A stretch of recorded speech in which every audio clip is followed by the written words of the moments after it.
Florida State's defensive line got a big boost and a massive addition today. We're going to talk about it next.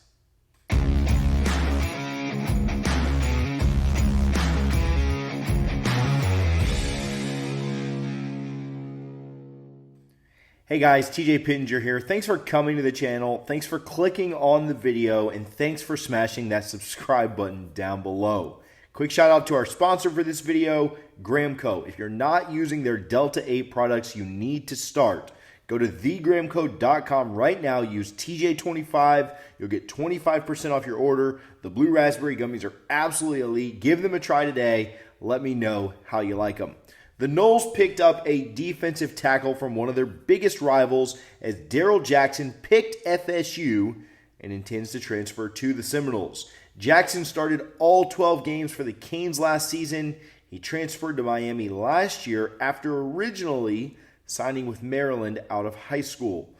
Jackson entertained the Noles as a possible match last offseason, but the lack of depth on Miami's defensive line and the Noles having a pretty stout defensive line themselves seemed to impact his decision to go down south.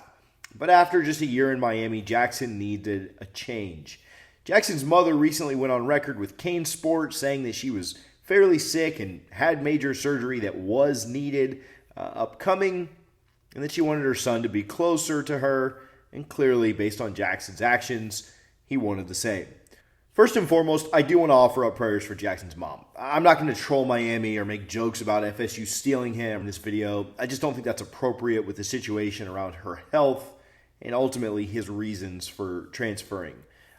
We wish her the absolute best, and if you'd like to leave kind thoughts and prayers in the comments, I think that'd be great. I think the Seminole community has done a great job, whether it's been through Dylan Gibbons' Big Man, Big Heart, taking Timothy to Tally, or whatever the situation.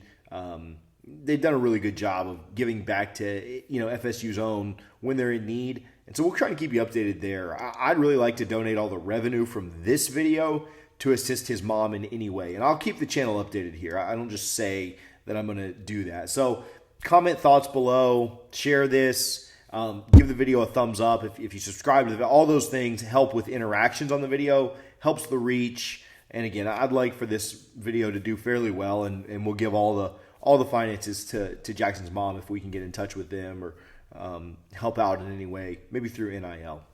Because Jackson already used his one transfer to go from Maryland to Miami last year, he will need a waiver from the NCAA to be able to compete for the Seminoles right away this year. If that waiver is granted, he'll be on the field this season in 2023. If that waiver isn't granted, he'll have to sit out a year.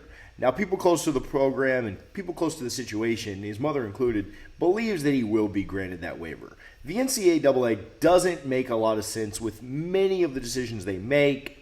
But usually when there's a health of a family member situation, they do allow a transfer for someone to get closer to home, and a waiver is typically granted.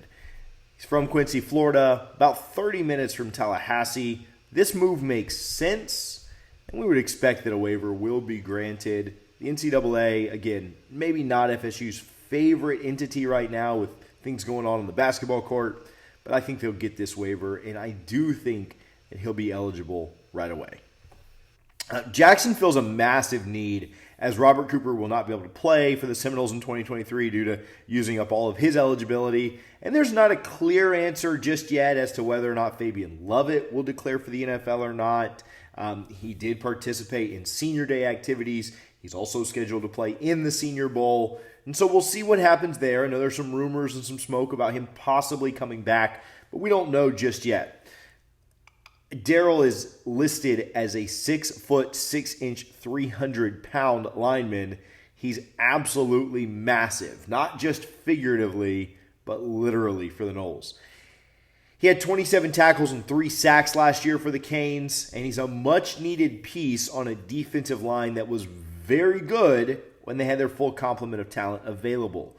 Getting a huge defensive lineman for the middle of a good front is really important. His 2 years of experience will be big for the Seminoles, and he'll come in and make an impact right away under the GOAT, Odell Haggins. It's also great that Jackson has 2 more years of eligibility left to play, and I think that's really, really big for the Noles. He could be a multi-year starter here in Tallahassee. Florida State returns a good amount on the defensive line, but defensive tackle was one of the positions that we said that they would need to go after in the portal. In fact, when Richie and I talked about it, it was one of the first positions that we mentioned. Richie mentioned defensive end. I mentioned defensive tackle as our first of importance. Florida State's run defense wasn't the best last year when they went up against the better offenses on the schedule, like Wake Forest, Clemson, and Florida at the end of the year. That has to improve in 2023 if the Seminoles want to take another step forward. And Jackson's going to be a key piece on that defensive front.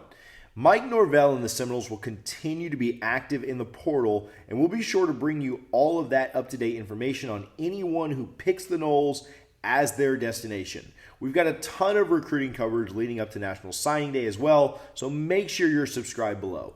Thank you again for watching, and go Noles.